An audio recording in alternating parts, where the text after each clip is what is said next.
There is a truth that the powerful have always known and the powerless have never been told.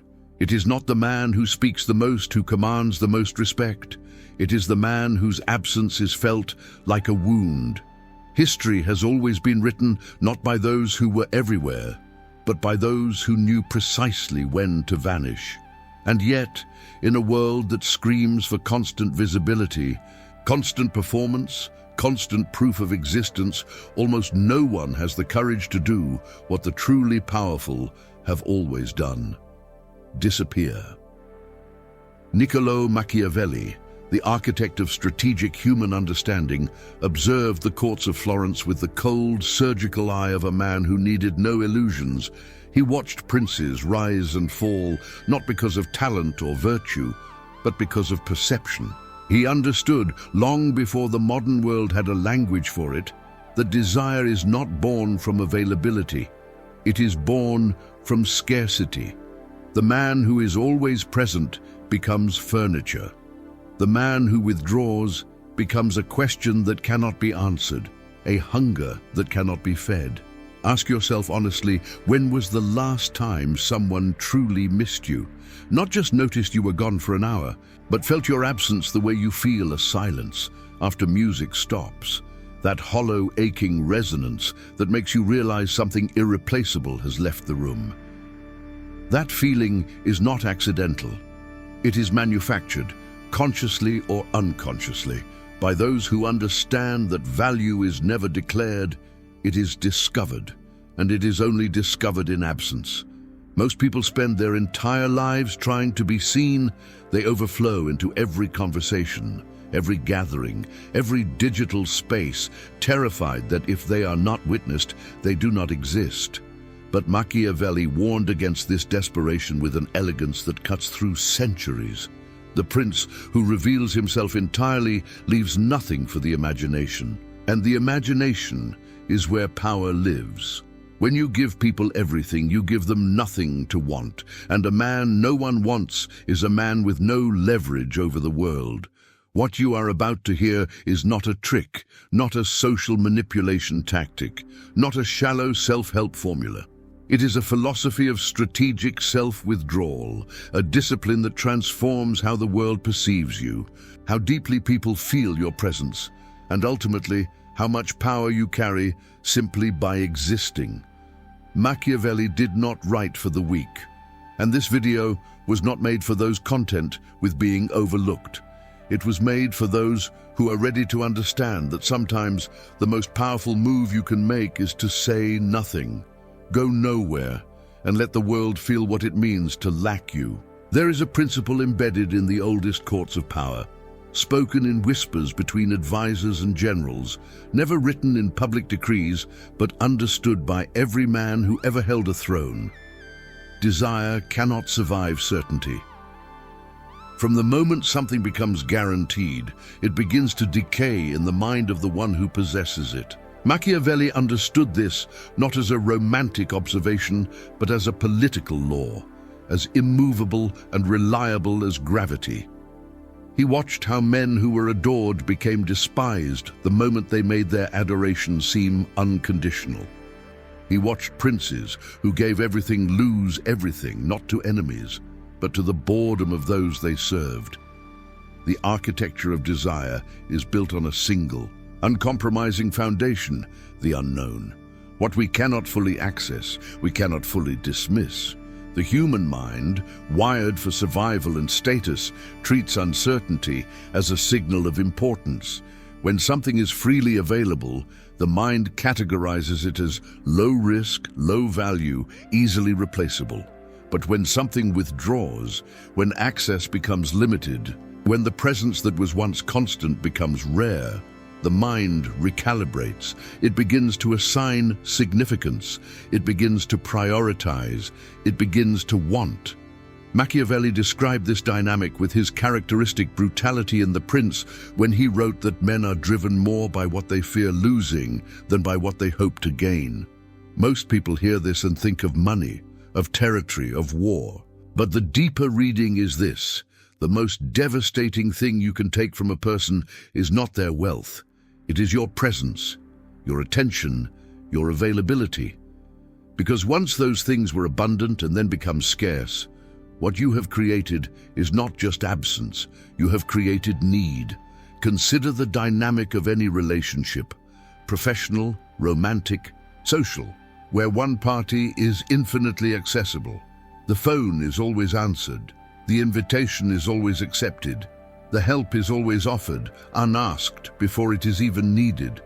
On the surface, this appears generous, but Machiavelli would recognize it immediately as a form of political suicide.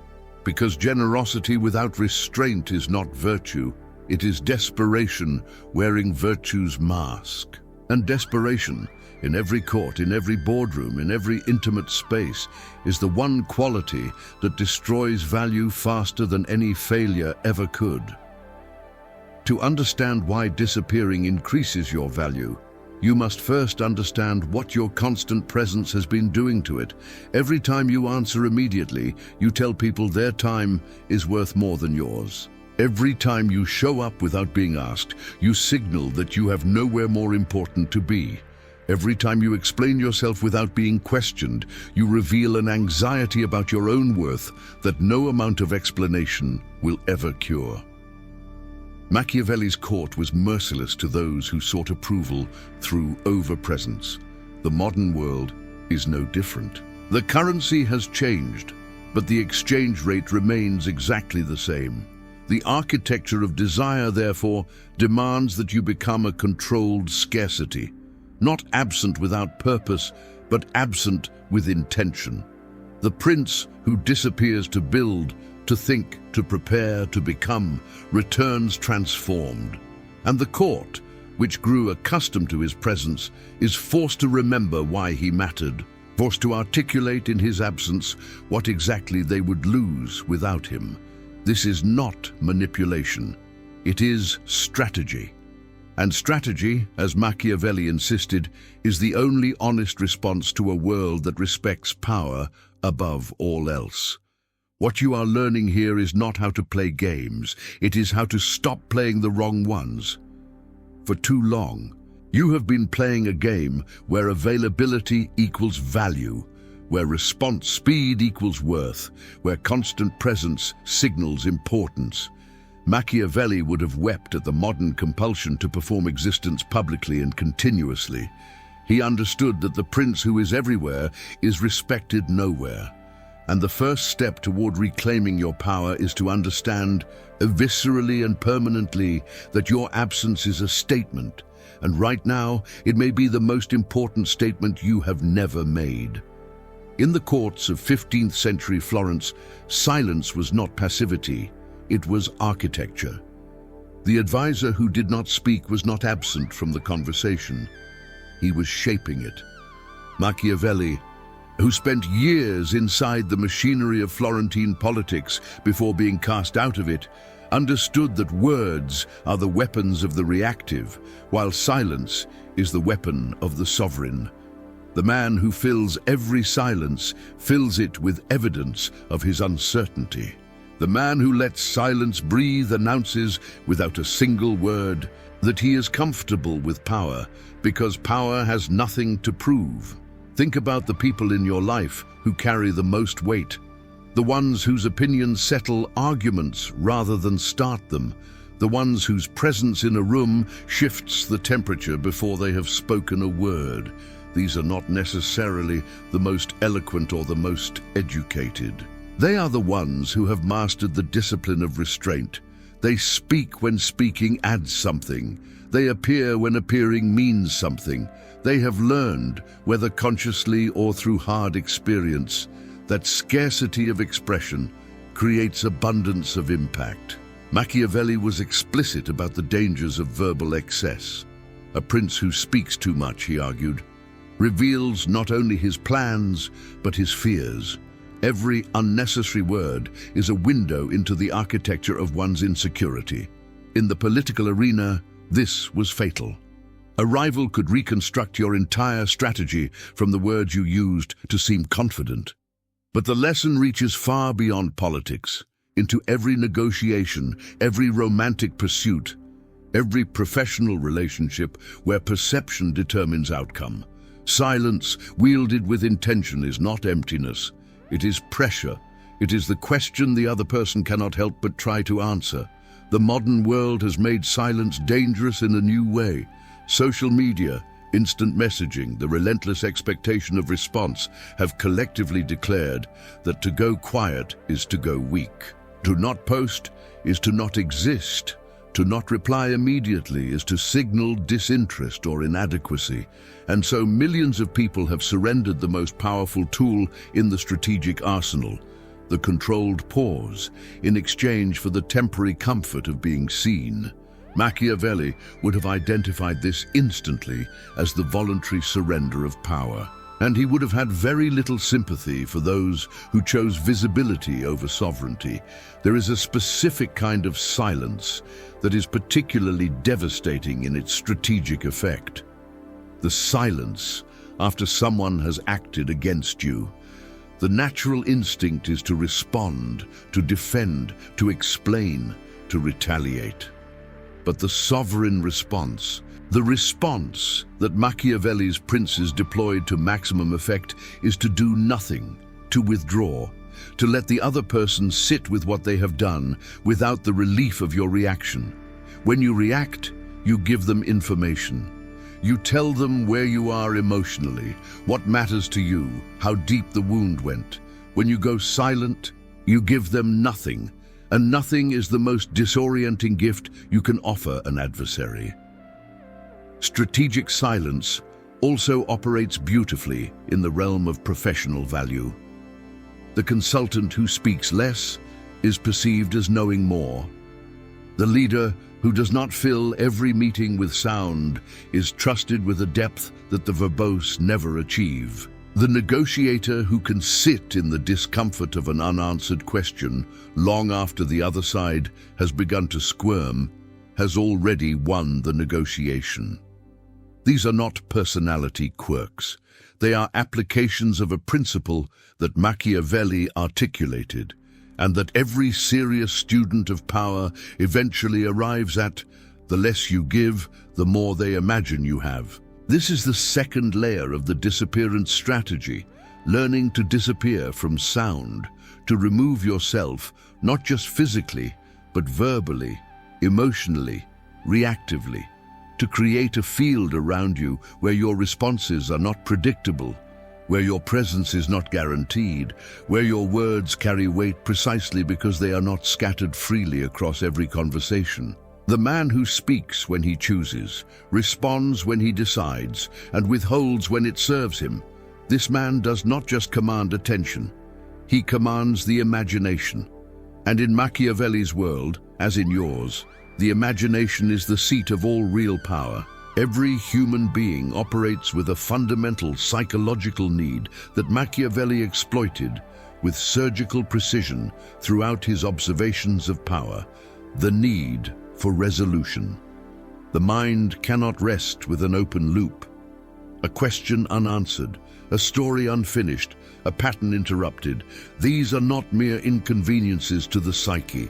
They are obsessions waiting to be born. And the man who turns himself into an unanswered question does not need to chase influence. Influence chases him. Machiavelli observed that the most feared and respected princes were rarely the most predictable. Cesare Borgia, whom Machiavelli studied with barely concealed admiration, was a master of the strategic unpredictable. His enemies could not fully map him. His allies could not fully trust him. His subjects could not fully read him, and this ambiguity, this deliberate preservation of the unknown, was not weakness. It was his primary defense and his greatest instrument of power. People do not fight what they cannot understand. They negotiate with it. They respect it. They are drawn to it the way the mind is drawn to anything that refuses to resolve. To become the question the world cannot answer, you must first stop answering every question the world asks of you. Stop explaining your choices to people who did not earn the explanation. Stop justifying your absence to those who never appreciated your presence. Stop narrating your growth for an audience that only notices you when you stop growing. The compulsive need to be understood is, at its core, a surrender of power. Machiavelli was devastatingly clear. The prince who seeks the approval of his subjects has already subordinated himself to them. Approval-seeking is not a social nicety. It is a confession of weakness. When you withdraw strategically, when you go quiet on social media for 30 days, when you stop accepting every invitation, when you let the phone ring without guilt, when you arrive at the meeting with the measured confidence of someone who had somewhere more important to be, you create a specific kind of vacuum. And nature, as the old proverb insists, abhors a vacuum. People begin to fill it with their imagination. They begin to construct a version of you in your absence. They begin to wonder and wonder. In the economy of human attention is worth more than admiration. This is where the transformation begins to compound. The first time you disappear, people may not notice immediately. The second time, they may feel a mild confusion. But by the third time, when the pattern becomes clear, when it becomes undeniable that your availability is not automatic, that your presence is a choice and not a default, something fundamental shifts in how you are perceived. You stop being taken for granted. You start being considered. And the distance between those two states is the entire distance between a person who is used and a person who is valued. Machiavelli understood that perception precedes reality in the theater of power. The prince who is perceived as irreplaceable is treated as irreplaceable, long before he has proven it empirically. And the engineer of that perception is not talent alone, not achievement alone, but the careful management of access. Access to your time, access to your thoughts, access to your presence. When access is freely given, value collapses. When access is earned, value ascends. The question you must ask yourself, and it is a question Machiavelli would have considered the most important political question of your private life, is this: have you been giving access as though it costs you nothing, and then wondering why no one treats it as though it is worth anything? The man who becomes a question is not mysterious for the sake of theater. He is not playing games or performing coolness. He is rather deeply engaged in the serious business of becoming, building, growing, transforming in the silence and absence he has created, so that when he returns as someone who has genuinely changed. The world does not just imagine he has grown. He has actually grown. And this is the distinction between strategic disappearance and mere game playing. The one who disappears to become something returns as proof that the world was right to wonder. The one who disappears merely to seem valuable returns the same, and everyone knows it. History's greatest strategic withdrawals were never intended as permanent disappearances. Machiavelli understood the rhythm of power as intimately as a composer understands silence between notes. The rest is not the absence of music. It is the preparation for the phrase that follows, to land with maximum force. Every withdrawal, executed with intention and discipline, is a preparation for a return, and the return, when it comes, must be worthy of the absence that preceded it. The prince who retreats to his study does not retreat to rest. He retreats to think with a clarity that the noise of the court would never allow. He retreats to perceive patterns that proximity obscures. He retreats to become the version of himself that cannot emerge under the constant pressure of performance. Machiavelli himself, after his exile from Florence, retreated to his farm in Sant'Andrea, and from that, enforced withdrawal produced The Prince, the most enduring manual of power the Western world has ever known. His disappearance was not defeat. It was the crucible from which his legacy emerged. What the court was doing in Machiavelli's absence was exactly what Machiavelli predicted it would do. It remembered him. It reconsidered him. It argued about him. Some who had dismissed him in his presence found themselves in his absence, reaching for the conclusions he had offered and now missed. This is the paradox that strategic withdrawal produces with terrifying reliability. The person who could be ignored when present becomes indispensable when gone. The voice that was easily overlooked in a room full of voices becomes the one that is recalled when the room falls silent. Your return, therefore, must carry the weight of what you have built in the space of your absence. This is not about performance. It is about substance. The person who disappears for 30 days and returns having read nothing, built nothing, grown nothing, returns with only the illusion of mystique, and illusions, as Machiavelli was merciless in pointing out, are short-lived currencies.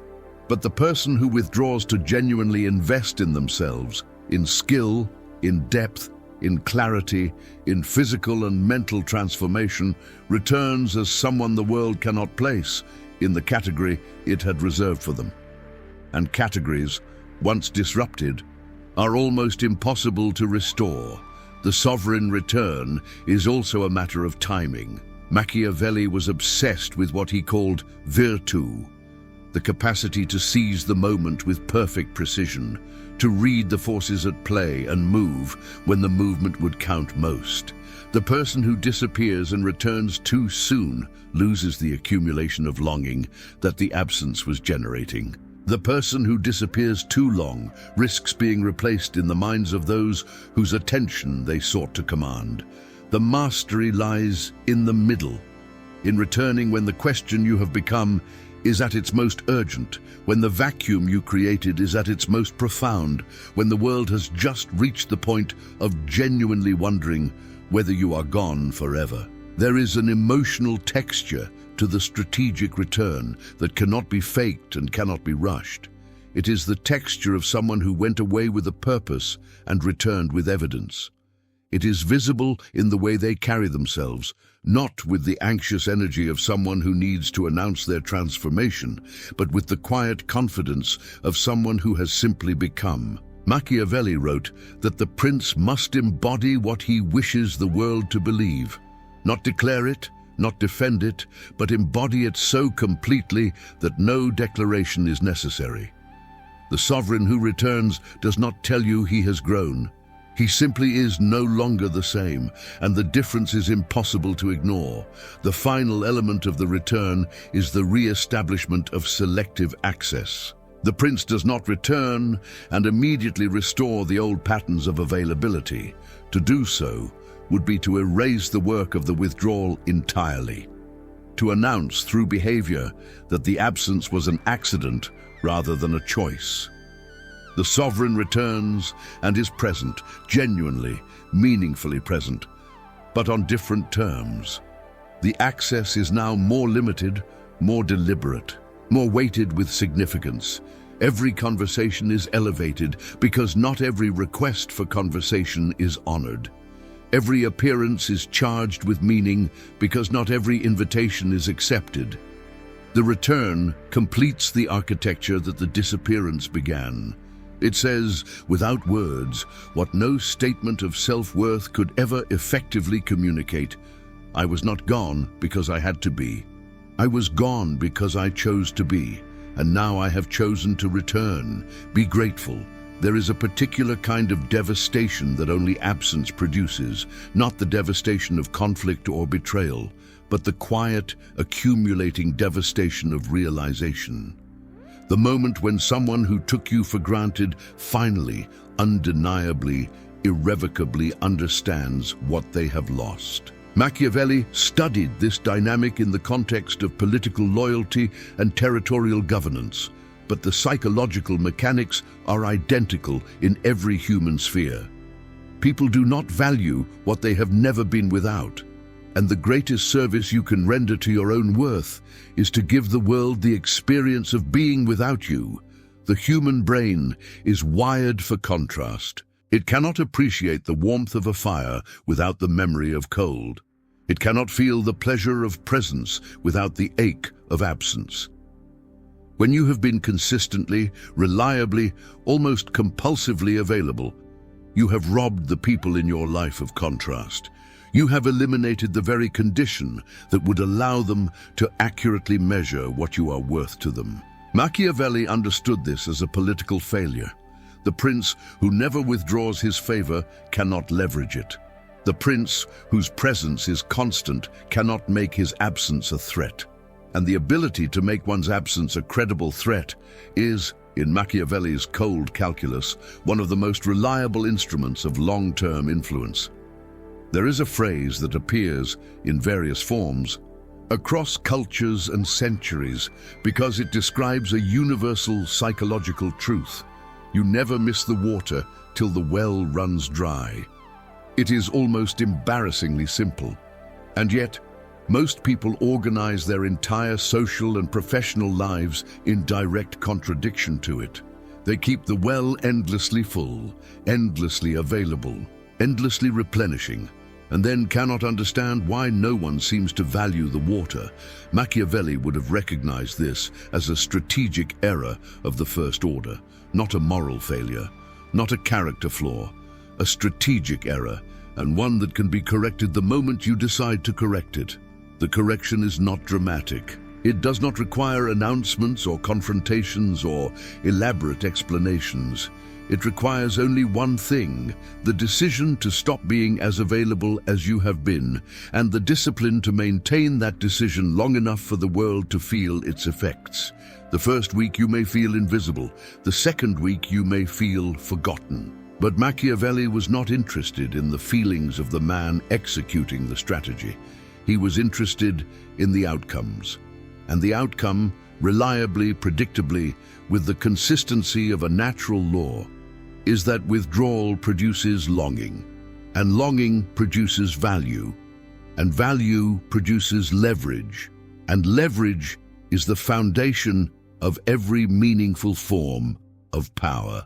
The moment they realize what they lost is not always dramatic. Sometimes it arrives as a changed tone, a message that carries a quality of respect it never had before. Sometimes it arrives as an invitation that feels more like a request than a summons. Sometimes it arrives as the simple, unmistakable experience of being sought rather than seeking.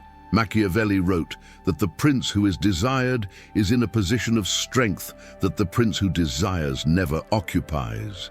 When the dynamic inverts, when you are the one being pursued, being wondered about, being missed, you have not just increased your value, you have shifted the entire architecture of every relationship in your life.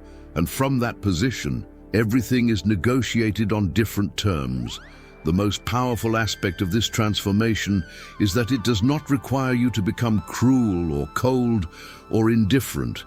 It requires only that you become intentional, that you recognize, perhaps for the first time, that your presence is a resource, finite, valuable, and worthy of being allocated with the same care that any sovereign allocates any resource of strategic importance. Machiavelli never advocated for cruelty as an end in itself. He advocated for clarity, the clarity to see human relationships as they actually function rather than as we wish they would function, and to navigate them accordingly. The moment you begin to treat your own presence as the sovereign resource it is, the world begins to treat it that way too. Not because you demanded it, but because you demonstrated it.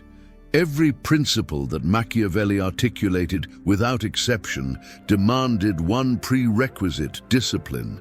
Not talent, not luck, not favor from fortune, though he acknowledged the role of all three, but discipline above all, the capacity to maintain a course of action in the face of discomfort, social pressure, emotional reactivity, and the seductive pull of old patterns. The discipline of deliberate absence is, in many ways, the most demanding form of self-mastery, because it requires you to act against every instinct that your conditioning has built into you. You have been conditioned, probably since childhood, to equate presence with safety. To be seen is to be approved of. To be available is to be loved. To respond quickly is to be valued. These are the emotional equations that modern social life constantly reinforces, and they are, from the perspective of strategic power, catastrophically counterproductive.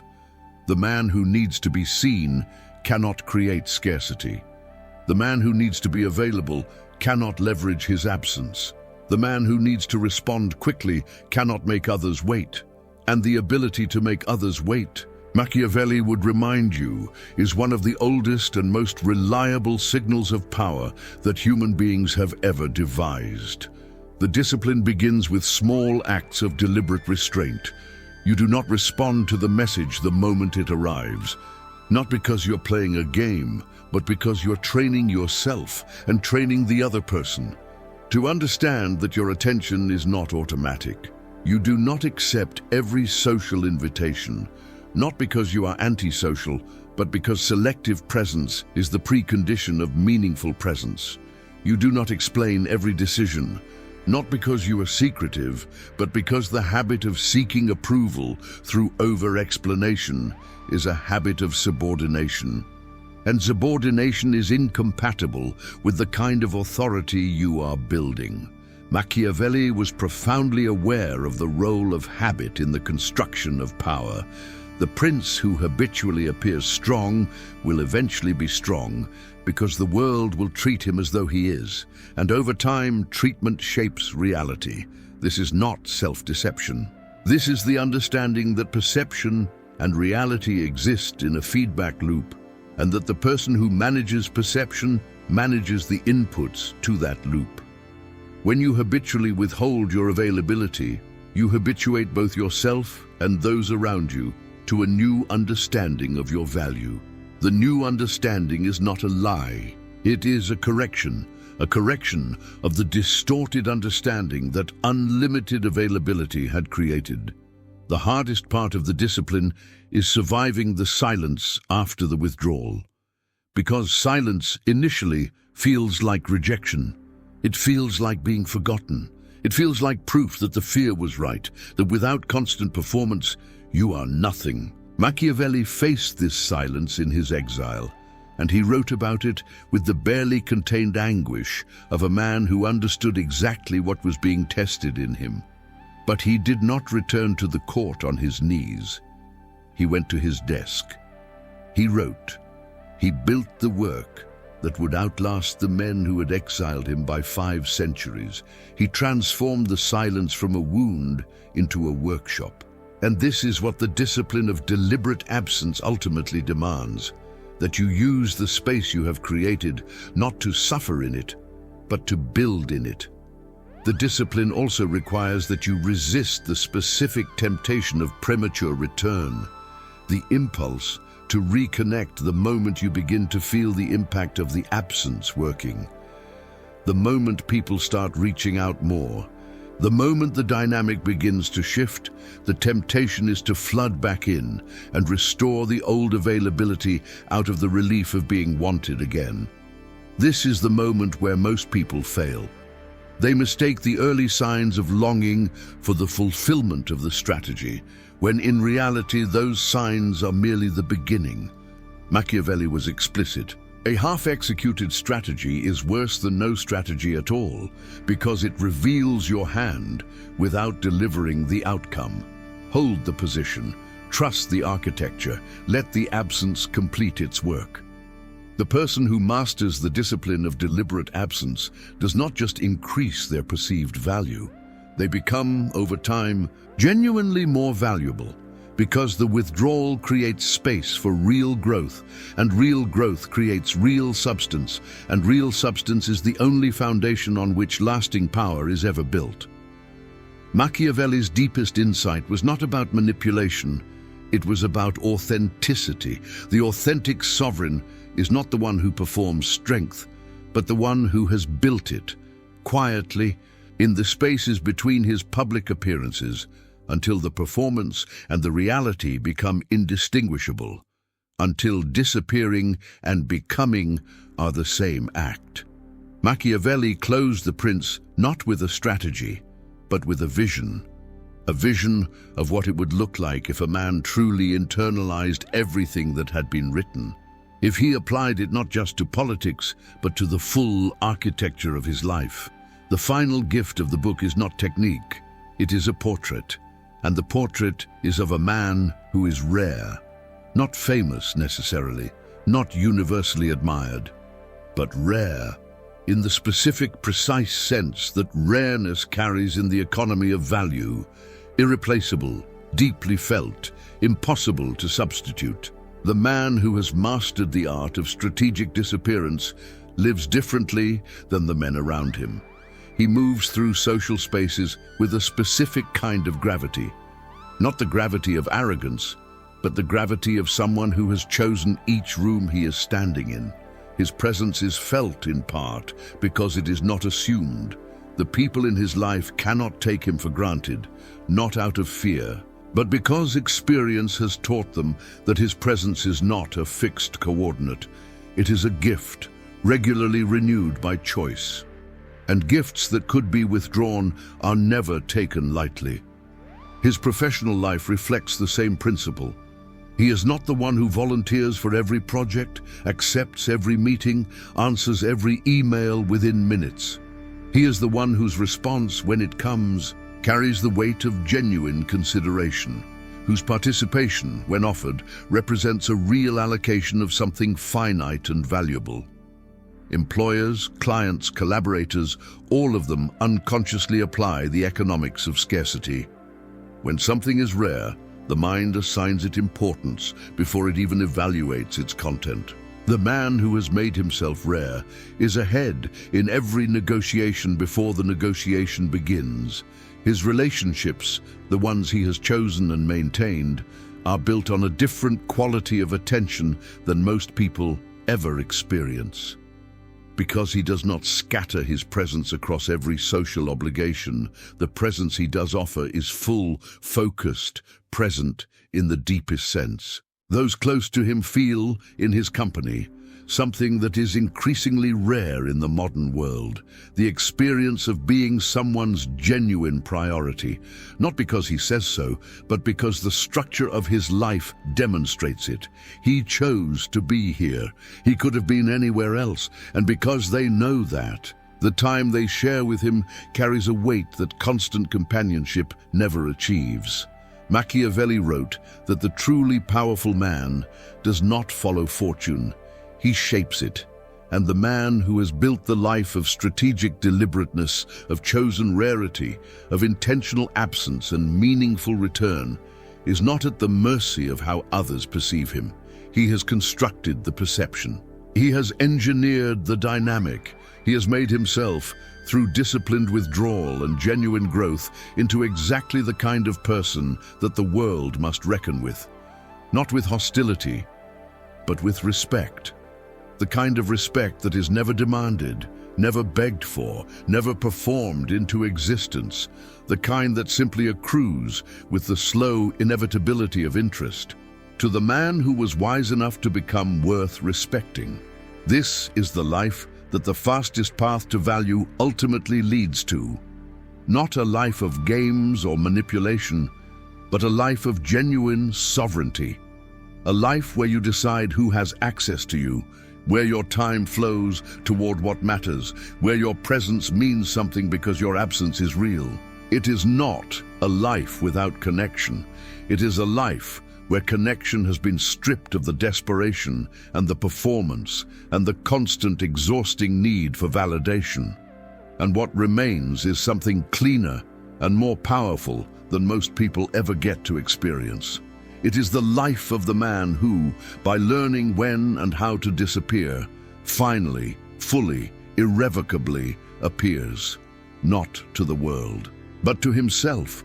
Everything that has been explored here returns to a single, undeniable truth that Machiavelli spent his life attempting to give the world the courage to face. Power is not given. It is not inherited or assigned or requested. It is built. In the quiet, in the deliberate withdrawal, in the disciplined accumulation of genuine substance while the world wonders where you have gone. The prince who returns transformed is not the same man who left, and the world, which has spent his absence constructing its questions, is not equipped to answer the person it now faces. That gap between the version of you they were prepared for and the version of you that arrived is the gap where real authority lives. The art of disappearance, as Machiavelli would recognize it, is ultimately the art of self-possession. The man who cannot be without an audience has surrendered his inner life to the crowd. The man who cannot go quiet has made peace with never knowing what his own mind sounds like. The man who cannot be absent has, in the most fundamental sense, never truly been present, because presence is only felt against the canvas of absence. To master when you appear is to master how you are experienced.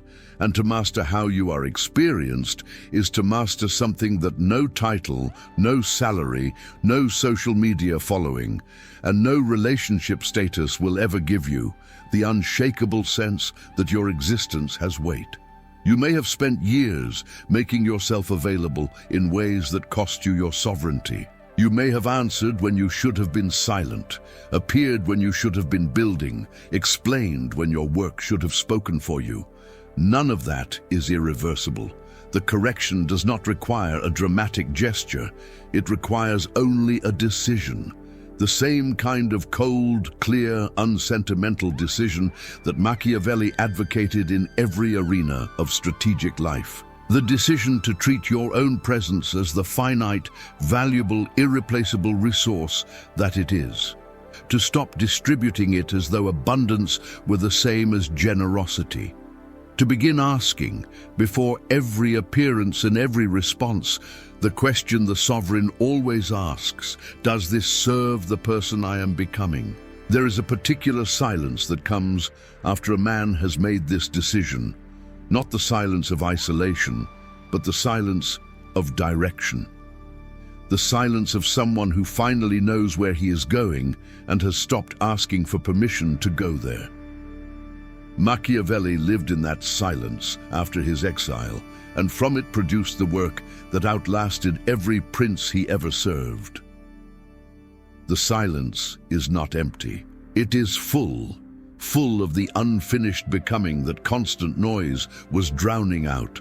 And when you choose it, when you step into it with intention rather than stumbling into it through fear, something shifts in the architecture of your life. You stop being someone things happen to. You become, quietly and irrevocably, someone things happen because of. The most powerful thing you can do, starting today, is disappear, not from your life, but from the version of yourself that has been trading sovereignty for approval, presence for validation, depth for visibility. Let that version go. Withdraw from the noise long enough to hear what you actually are beneath the performance of it. And when you return, and you will return, transformed, deliberate, worthy of the absence you kept, let the world feel the difference between who you were when you needed to be seen and who you have become now that you no longer do. Because in the end, as Machiavelli knew, and as you are now beginning to understand, the man who needs nothing from the crowd is the one the crowd can never stop thinking about. If something in these words struck something in you, if some part of this touched a truth you have been carrying without a name for it, then this channel was made for you. Leave a comment with what resonated most. Share this with someone who is ready to stop being overlooked. Subscribe, because this is only the beginning of the conversation, and the conversations ahead are ones you cannot afford to miss.